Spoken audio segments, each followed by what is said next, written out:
Hello, good morning, and welcome to the first of our uh, presentations here on the second day of the sixth annual Tri-State Mega Matchmaker.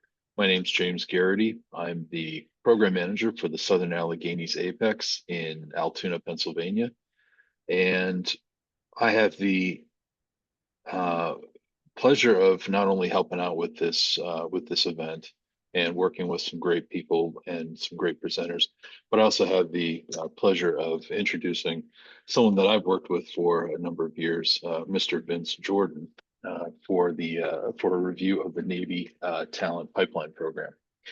A brief bio for Mr. Jordan. Um, Vince Jordan is a seasoned organizational strategist with more than 20 years of experience helping leaders and teams grow, adapt, and succeed. Uh, Recent history from 2022 to 2024, Mr. Jordan served as the Pittsburgh flag leader for the U.S. Navy's Pennsylvania Talent Pipeline Program, a role that allowed him to connect workforce development with national defense priorities. That was when Mr. Jordan and I got to meet at an Apex conference. Recently, though, in June 2025, he stepped into a new chapter as Enterprise Flag Lead, overseeing the expansion of the program across key maritime industrial base employers, which is a great thing for what we're doing today, especially when we're looking at defense industrial base, marine industrial base, and government industrial base. Vince is also a retired U.S. Navy Chief Warrant Officer, having served 20 years in roles focused on signals intelligence and information warfare. His assignments took him around the world at sea, in the air, and on shore, supporting both tactical missions and strategic operations.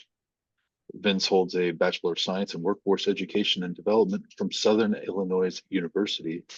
Vince and his wife Carol live in Smithfield, Virginia, where they enjoy the peace and quiet of living in the country. So without further ado, I'd like to turn this over to Vince Jordan, and I'll be monitoring for any questions, and we can come up with good places to stop for any questions. Take it away, Vince. Well, James, thanks so much for that introduction, and most importantly, for the opportunity to continue to kind of share what this thing is called the U.S. Navy's Talent Pipeline Program with the folks that you and the Tri-State Apex team are working with and supporting.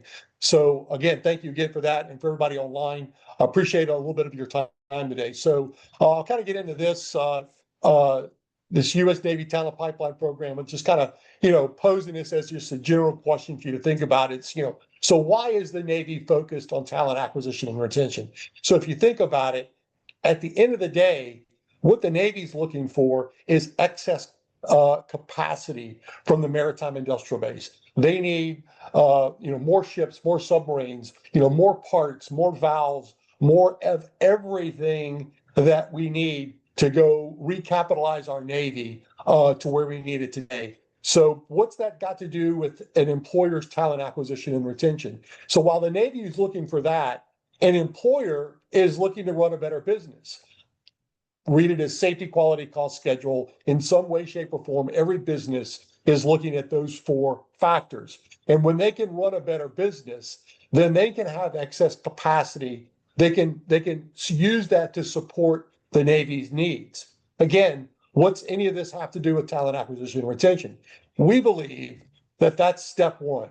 You can't run a better business and then have excess capacity to sell the Navy if your workforce is not stabilized. So we say, if you want to get to the end in mind, let's start here by stabilizing the workforce. And that's what the U.S. Navy Talent Pipeline Program, that's why the Navy told us to go help manufacturers get better at step one, so those companies can run a better business and then ultimately be in a better place to support the growth demands that the Navy has. And so just to level set, I don't think I'm going to share anything that's rocket science here or that's really, really new to this group, but just so that we're all understand the scope of the problem. There's about 250,000 manufacturers in America today, and about 98% of them are less than 500 employees, which means that the bulk of our companies that we're working with don't have tons of people, human resource kind of focused people to throw at the problem. Many of them do,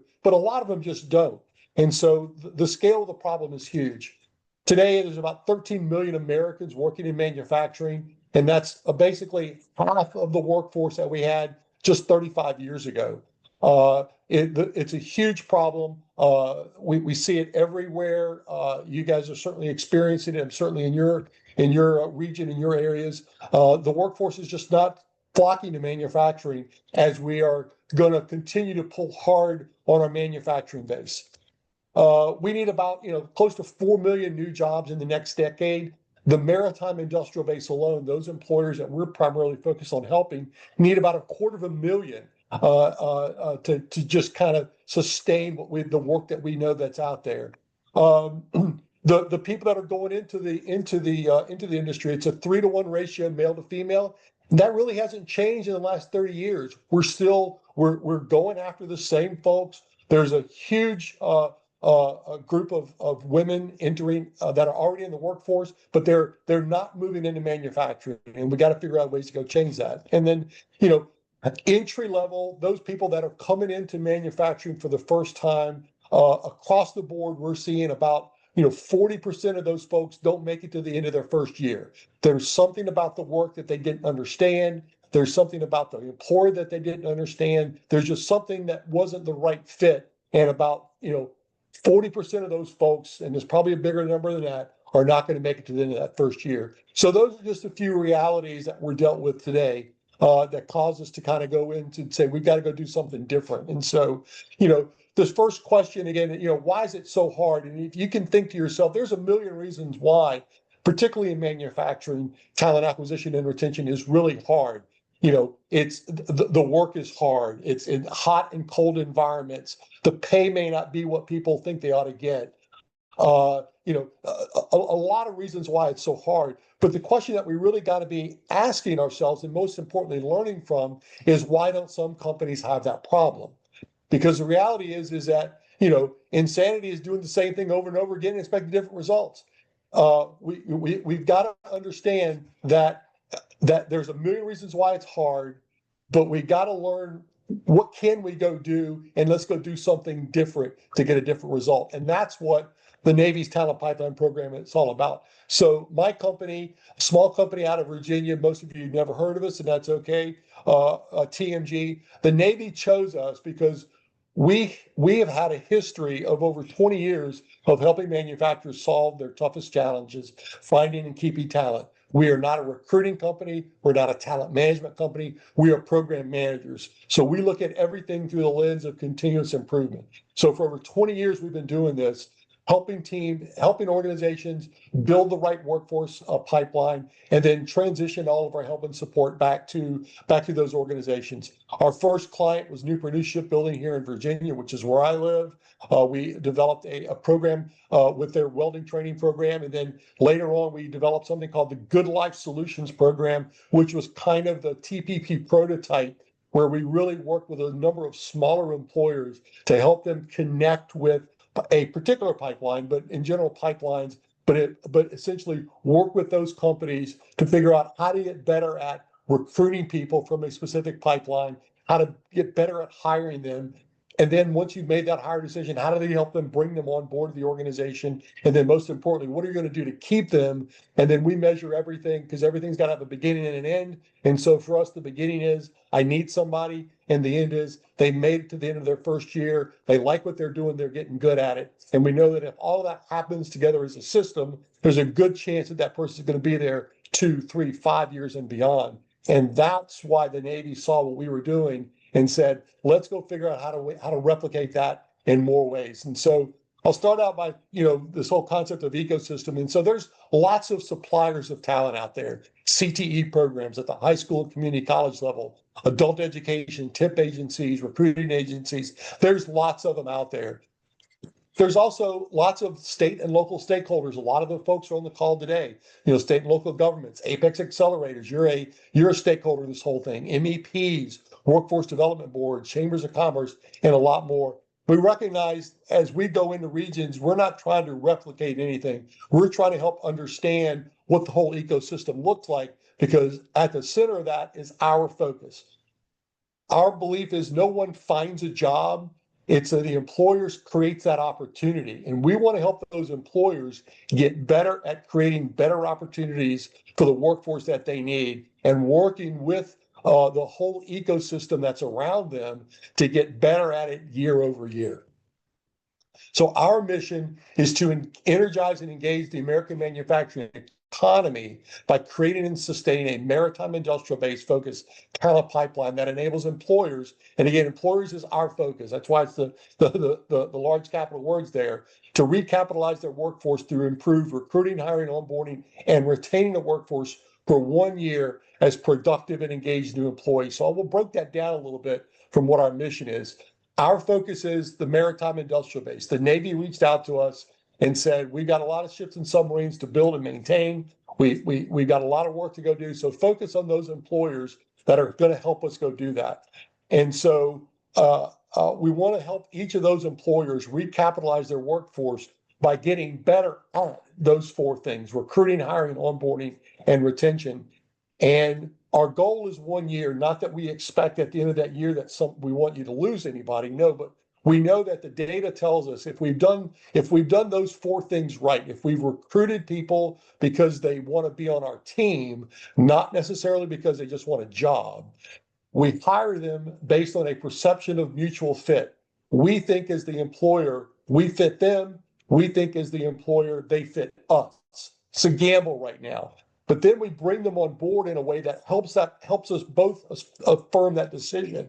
Really, that new hire says, you know what, I think I made the right decision joining this organization. I think they've got their act together. I understand what I do. I understand what the company does. I understand where I fit. And then once we bring them on board, then we've got to work to help them learn and grow. And we feel if we put all this together as a system and work it really hard, particularly for that first year, doesn't mean that you still got to do it beyond that, but really that first year is a system, then at the end of that first year, that person is going to be productive or on the journey to becoming really productive. And they're going to be engaged. They like what they're doing. They like where they are. They can see themselves there for the long haul. So our mission with every employer that we work with is to get to that place. And our core metric of outcome, when we first started this journey, it was really, the Navy really had a lot of focus on the number of hires.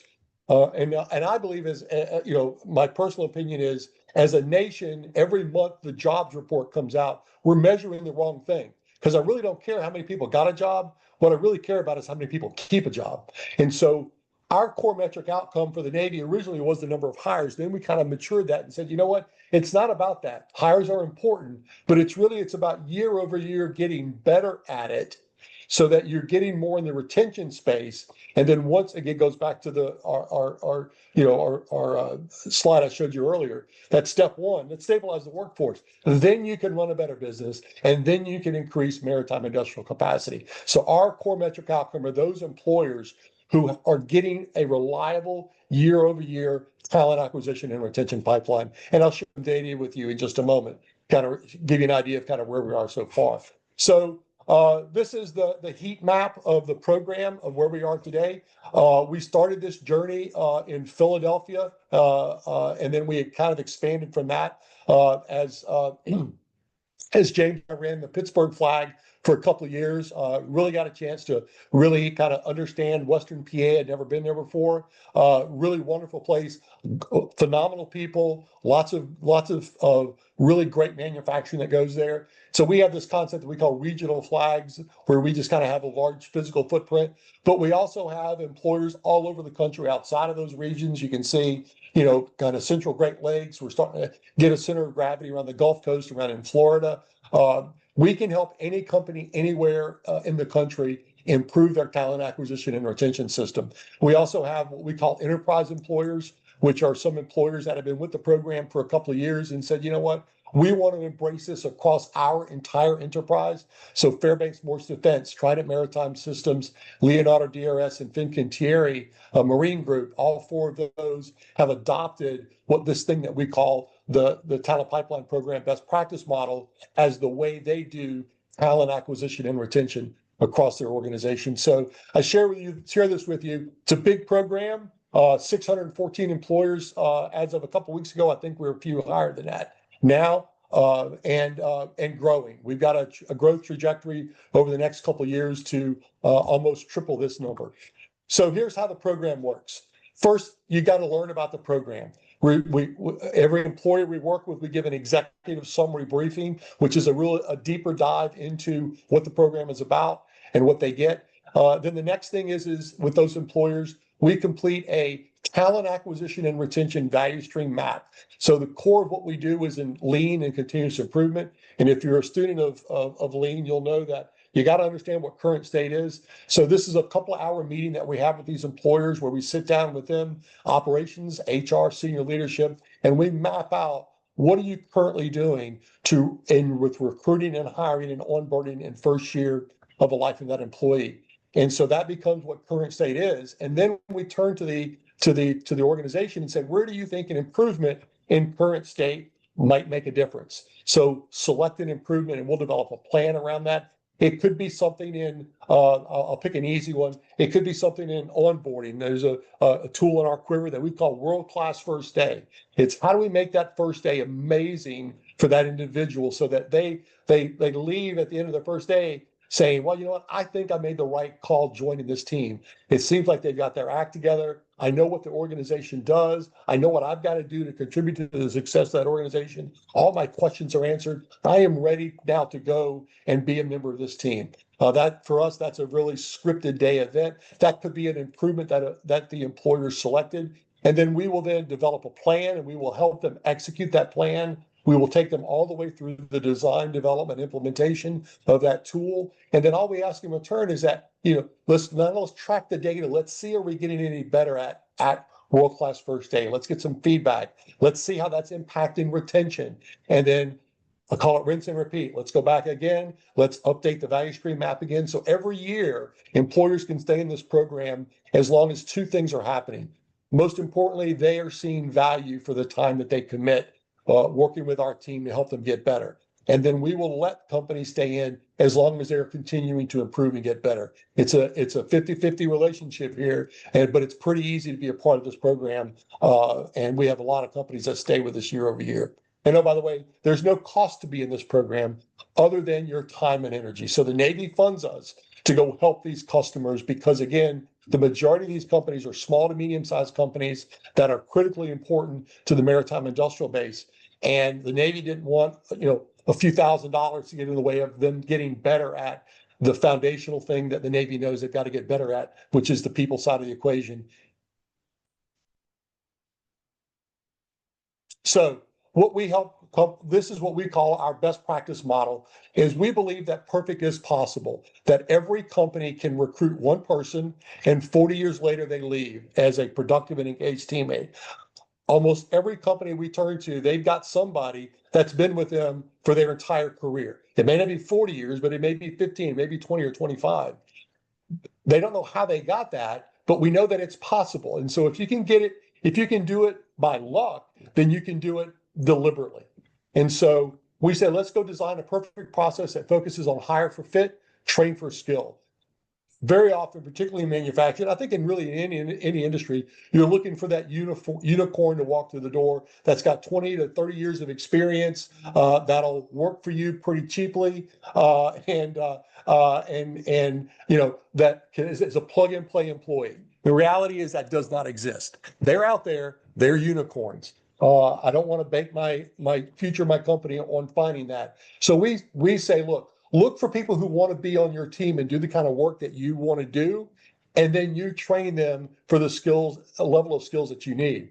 And so we break it down into 4 big buckets: recruiting, hiring, onboarding, and retention. And then there are things that need to happen along the journey to get there. So you got to have a pipeline. You gotta get interest in the organization. You gotta assess fit during the hiring process. You gotta bring them on board the right way, and then you gotta give them the right training and development and feedback in those critical weeks and months in their first year to get to that end of that first year. Big win for everybody. The company wins because the person's there. They're good at what they do. They're getting good at it. The employee wins because they like what they're doing. They can see a future there.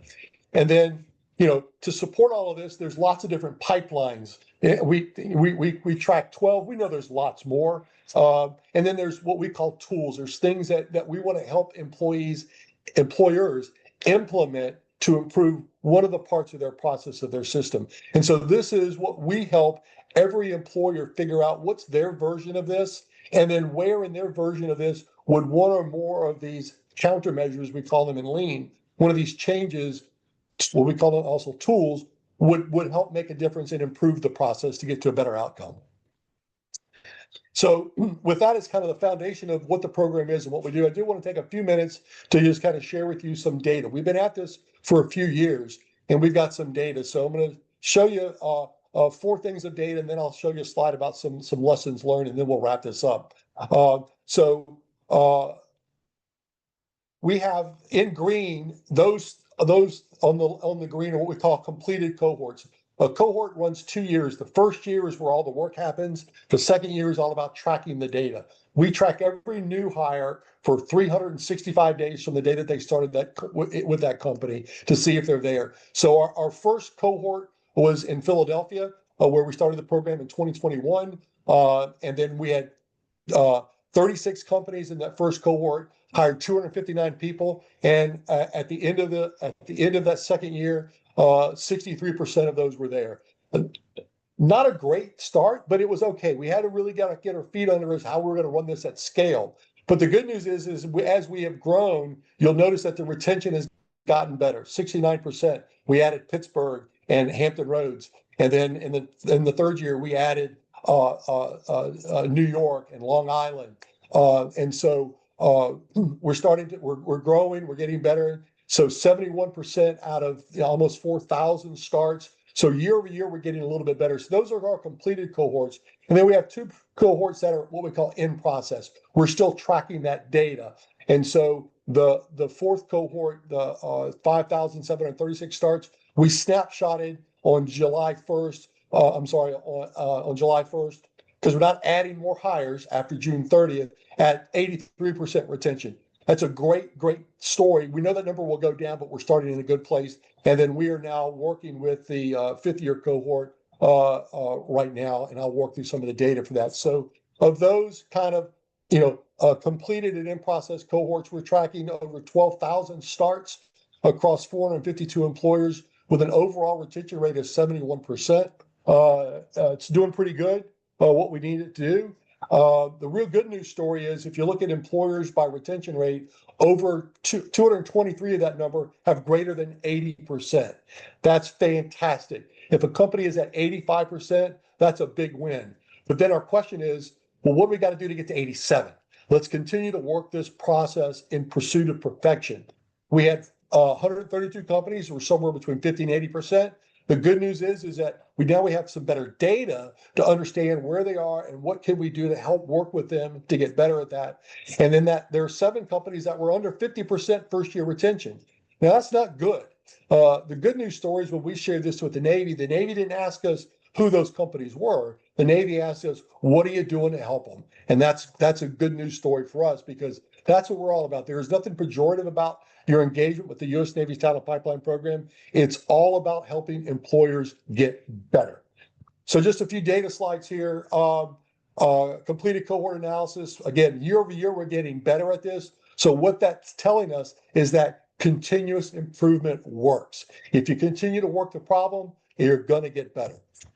Again, as I said, a statistically significant increase when we snapshotted the in-process cohort analysis for 24-26. Across the board, we started at 83%. Again, we know it's going to go down, but this time in the 23-25 cohort, we were at about 78%. And so we think that probably when this cohort wraps up, based on the work that we're doing with the employers, we should be somewhere around 75 or 76% first year retention. And in manufacturing, when we're looking at about 40% attrition, we'll take that as a big win. So what are the jobs that people are coming in for? There's kind of a big breakdown there. Machinist and welder, really big, but this kind of other category, we're going to get more granular data on this. as we come in. But we really thought that the heavy lift was going to be in welders and machinists. And while it's a big lift, most companies are looking for, somebody to come in and learn that wants to be on the team. And so the data is telling us that more employers are adopting the hire for fit, train for skill model, which is good. Where are people coming from? Which pipelines? And so we kind of really slice and dice the data. And again, volume is important, but more important is retention. And so our top two pipelines are employee referral, which really is good. We'll tell a company if your own employees won't recommend somebody to come work for you, you got some bigger issues. Social media is the number 2 by rank, but it's the number 7 by retention. It's only the number 2 by rank because of the volume. Internet's obviously it's a source for everybody, but what that tells us is that while it's a really strong pipeline, we see a lot of churn with people that you hired because the relationship that you had with them was through some online connection. And so we're not saying it's a bad pipeline, just know that you got a higher than average chance of them not staying with you through the first year. Military and veteran retention is our number 1 retention pipeline, but it's a real small by volume. And so very few companies, particularly those connected to the defense or maritime industrial base, do not, they all want to connect with military and veterans. It's just hard. It takes a lot of work to go in and do that. Unfortunately, CTE programs, those numbers are really lagging. There's a lot of reasons for that. I will tell you the biggest reason that we found is that most of our companies, smaller, the medium-sized ones will invest the time, but our small companies, it's a lot of time and effort to go develop that relationship with the CTE programs. And when they need somebody in the next couple of weeks, couple of months. CTE programs are going to graduate once, maybe twice a year. So it's an important relationship, and we want employers to develop that relationship. We just know that there's some special circumstances that they've got to work with to develop that relationship and leverage that pipeline.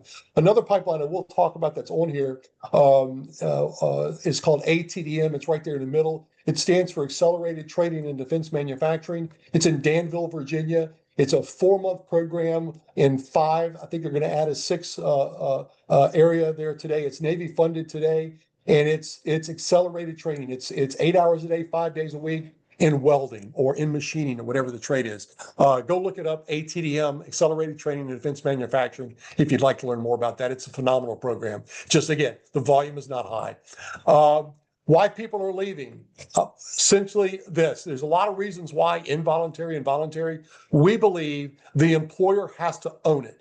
If somebody leaves, if we let someone go for performance or discipline or attendance, then we have to ask ourselves, what should that person have known about us, about the work what should we have known about them, before we ever hired them? And then if someone leaves on their own in that first year, again, we've got to ask ourselves, what should that person have known about us or about the work before they accepted the position? We believe the employer has to own the responsibility because the employer owns the outcome. If it works, good. If it doesn't work, what can we do differently? And then some things that we have learned as I wrap this up here is essentially it's about the mindset.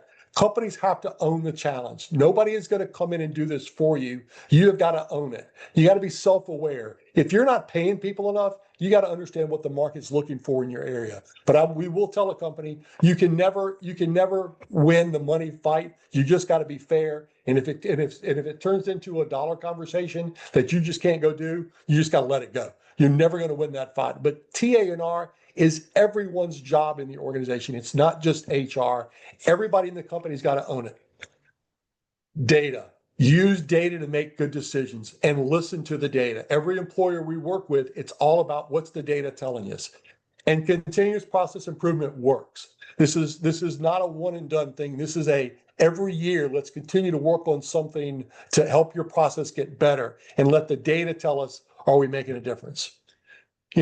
Basic fundamental stuff. There is no silver bullet. There is no magic fairy dust that we can wave over this. We just got to churn through the problem, continuously work the problem.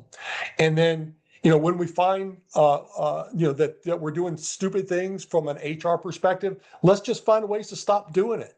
If it takes too long to bring somebody into the organization, what can we do to streamline that process? There's lots of ineffective practices that we find when we work with employers. And the hardest part is just stop doing things that aren't working.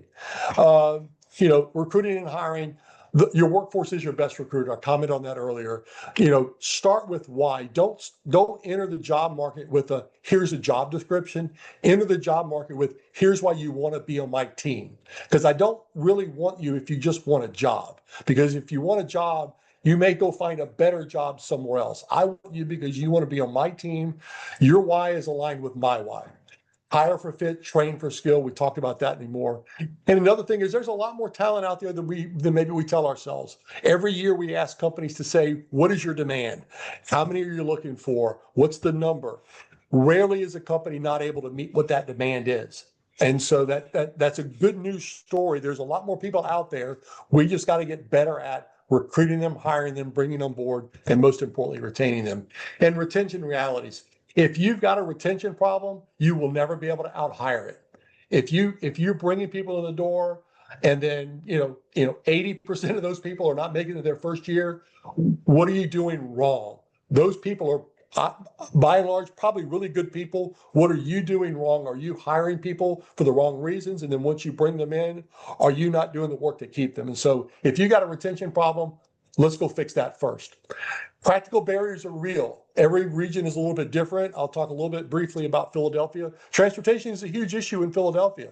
And so a lot of people don't have cars. Public transportation is a huge piece of everyone's life there. And so recognizing that the practical barriers of people just getting to your job are real. And so figure that into account when you're making offers to people and understanding what it's going to take for them to get to you and do work. That's just an example, but there's lots of practical barriers.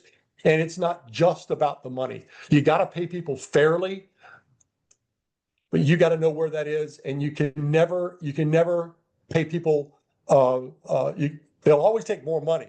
But if that's not the real issue that's causing retention issues, then you're just throwing money after the problem and putting a Band-Aid on it. You're not addressing the real issue. So we've learned a lot over the last 5 years. I want to take that moment to share with you. So what a typical year looks like in the program is we start the cohort on July 1st. We do orientation in August. We do a kickoff in September, October timeframe. Then it's about implementing that improvement I talked about. We come back together in January. Then it's about tracking the data and continuing to learn and grow. We have a big celebration at the end of May and June called Signing Day, where we celebrate everything that happened in the year.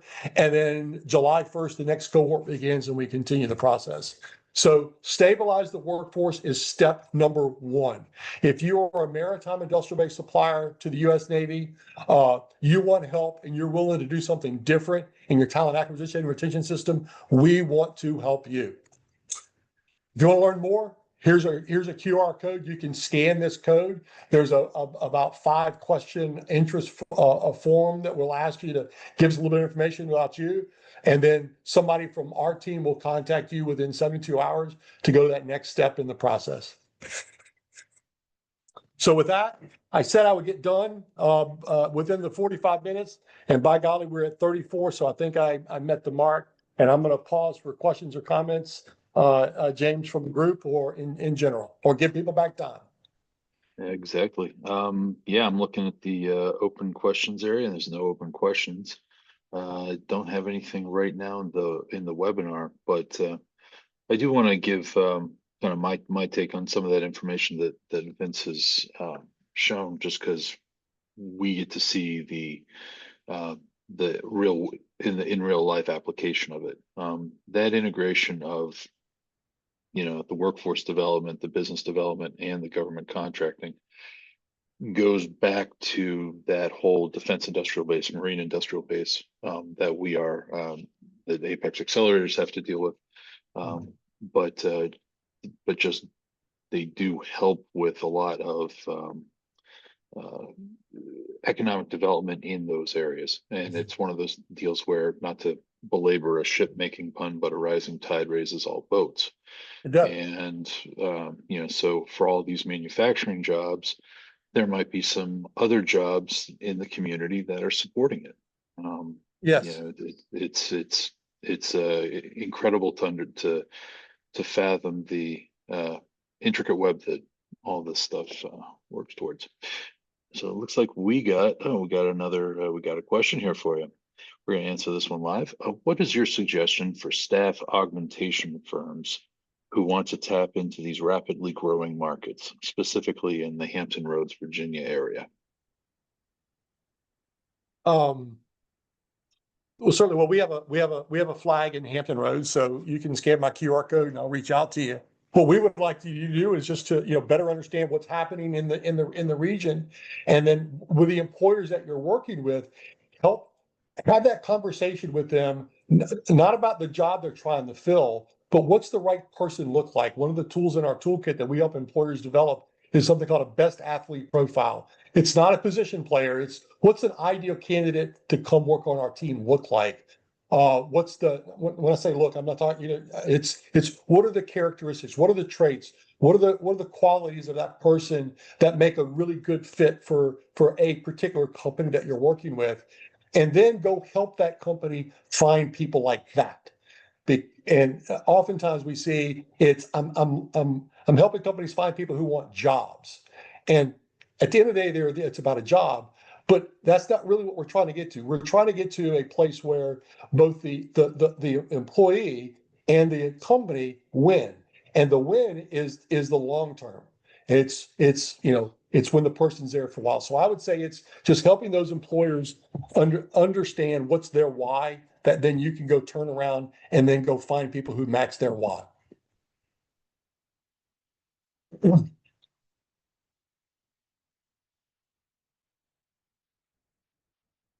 James, you went on mute. I was trying to mute whenever someone's answering a question because I don't want any background noise to distract. But no, that's a very those are very salient points, especially with staffing companies. Mhm. Um, Yeah. so yeah, yeah. Yeah, those the graphs there showing kind of like the timeline, the increase, the delta of companies. I think it was like probably about 10 slides, 12 slides back. Yeah, getting Showing, better in the whole process. Yeah. yeah, that's always in term that's always a good thing to show. Not only just businesses but also like stakeholders that really do like to see this kind of information, and we love Mhm. to share that as part of it. Okay. Okay, and I got a question directed at me. I'll take care of it. Okay. Ryan, I'll be in touch with you. Um, sure thing. All right. Let's see. I'll just hang for just a few more here, but yeah. You have a new cohort starting, or has it already started? I Yeah, didn't. the 25, 27 cohort started July 1st. We locked in that number of 618 companies on November the 15th, and we'll continue to work with them over the course of the year and into the next year. We are going to grow a new flag, a regional flag. We believe that's going to be in Cincinnati. We're going to establish that on July 1st of next year. So we're doing all the work now to get that all teed up. And because there's just huge center of gravity in your neighbors there in Ohio, so we're really excited about that growth there in that region. Oh, very, very good, very good. Mm. There's a comment that this attendee worked with the submarine people as a program management vendor for suppliers. So that's pretty cool. And that Very he good. hopes to work with you on offering the project program and supply chain training. That's great. That's great. Oh, excellent. Very good. All right. Clear up some of these. All right. I'll make sure that I get in touch with Brian Dodson. Well, not All seeing right. too much coming in by these questions, but Vince, I want to thank you very much for Absolutely.